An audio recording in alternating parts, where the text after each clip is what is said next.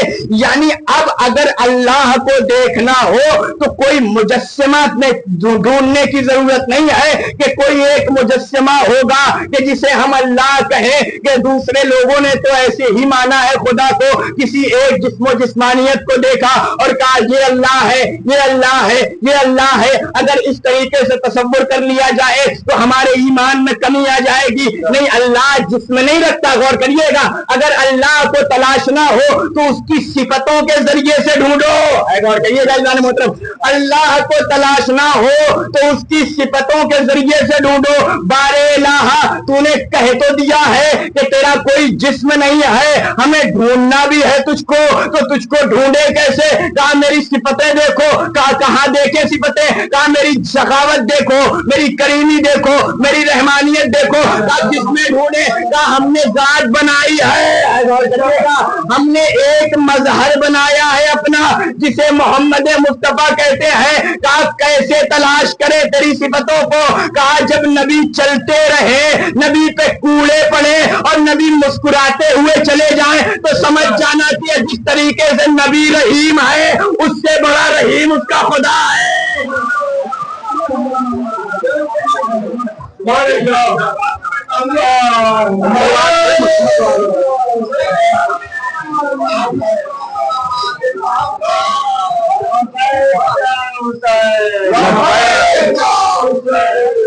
یا